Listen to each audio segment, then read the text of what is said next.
thina njengeqembu lenkatho uhulumeni walapha KwaZulu-Natal siphathile ngaphambi kwentando yeningi saphatha ngenkathi engena uhulumeni ka1994 sibe nondunankulu abathathu owaba udokotela uMdlalosi, kwaba udokotela uNgubane, kwaphinde kwaba udokotela uMtshana. Bonke labo ndunankulu abaphatha la KwaZulu-Natal lo mntwana aphinda ngene ibona abadla sibe nezikole esinazo la esifundazweni KwaZulu-Natal. Ibona abadla sibe nama-college, ama-colleges of education asengama-TVET colleges akhona namhlanje.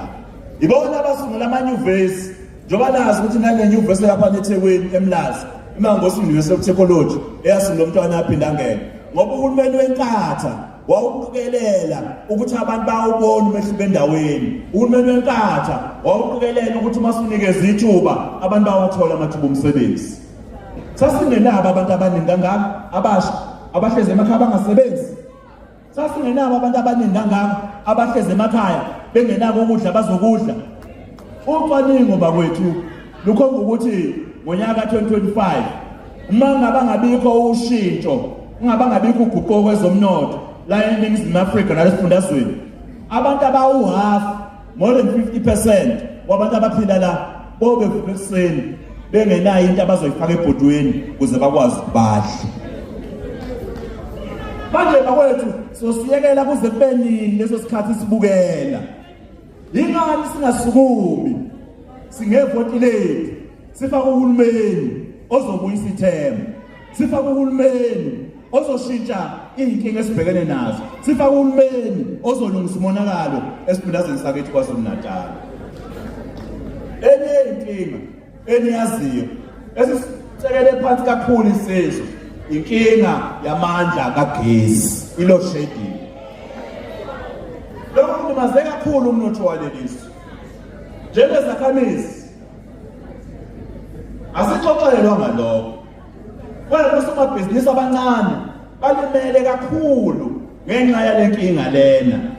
Kukhona ngisho inkinga zokuletha kwamanzi emphakathini edalwe i-load shedding. Ngenxa yokuthi ngenkathi ugesi ungekho, injini lezi eziphapha amanzi zigcwalisa ama-reservoirs ayikwazi ukwenza lokho. Baze bethi mawavulela amanzi bavulele ngenawo amandla, kube khona lapha angafiki khona, kube khona into abangawatholi amanzi. Inkinga ye-load shedding ngenxa yey'nqumo ey'thathwa uhulumeni obusayo eNingizimu Afrika. Ngoba asibone lutho okuhle okwenzakalayo, kuncane kakhulu okubonakalayo. Okuningi esikuzwayo nesikubonayo akuyisi ithemba.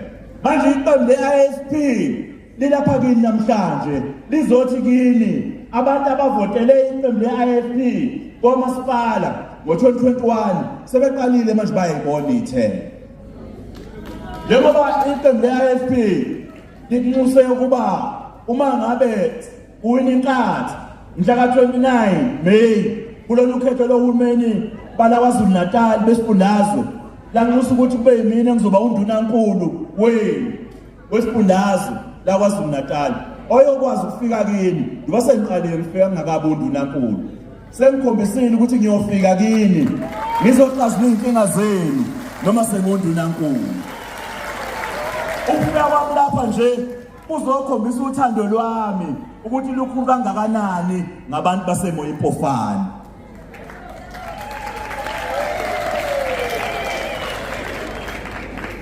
Bakwethu indawo semqoka ukuthi sibe nokhetho ozoshiya wena nomndeni wakho uphephile.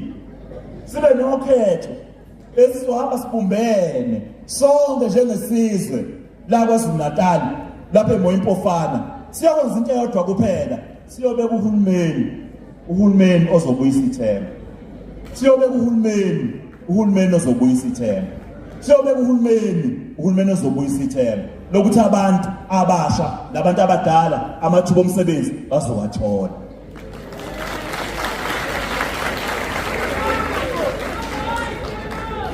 Mhla ka-29 May bakwethu sonke kumele siphume ngobuningi bethu ukuyoqinisekisa ukuthi sakha isimo esisha sezombusazwe ezweni lakithi.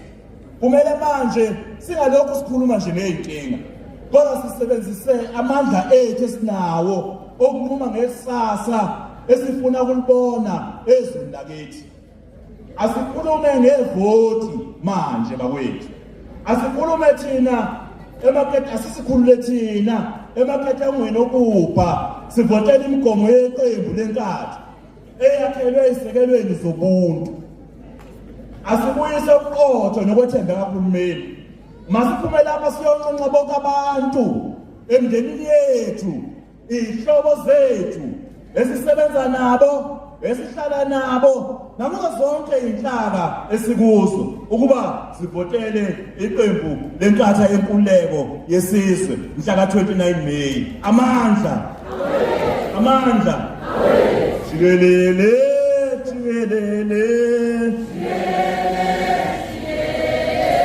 jikelele, jikelele ma, siyaya okhethweni, siyaya okhethweni, siyaya okhethweni, siyaya okhethweni, siyaya okhethweni, siyaya okhethweni, siyaya okhethweni, siyaya okhethweni, sobashaya labafana, sobashaya labafana. Awethu, awengixoxa into encane nje. La KwaZulu-Natal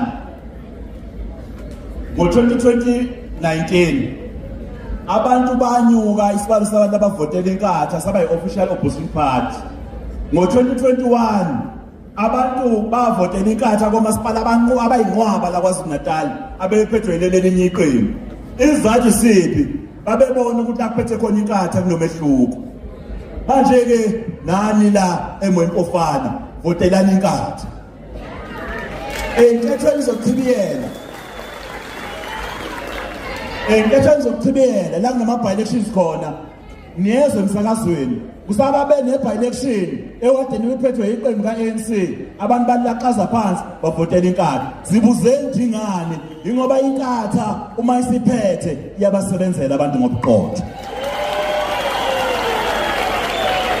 Sizokunika lokho-ke njengabantu balapha eMwempofana, sizokunika lelo themba lobuqotho, sizokunika iqembu elingakhulumi kuphela ngezethembiso, elinomlando omude wokwenza umntwana waphinde angene nenkatha besebenzela abantu balapha esifundazweni saKwaZulu-Natal.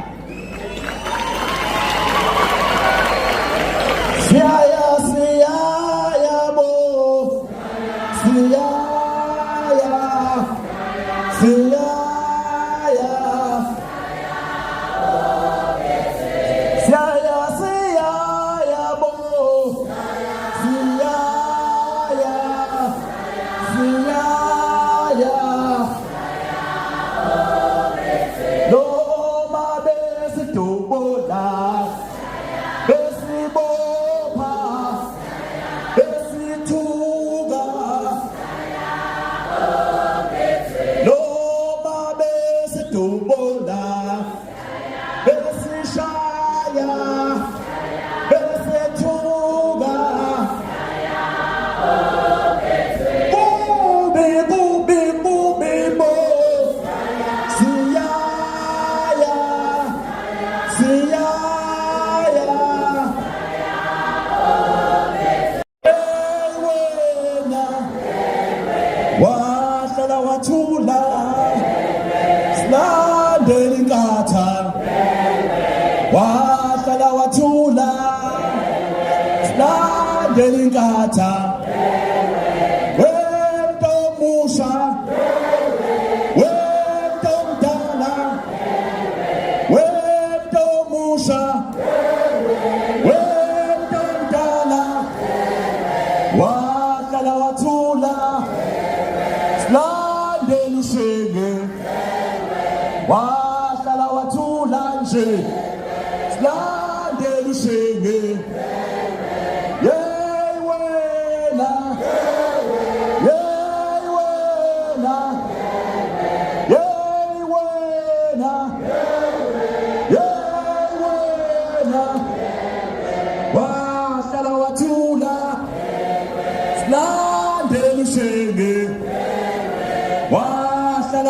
Siyacula landela ushenge Yey wena Yey wena Yey wena Yey wena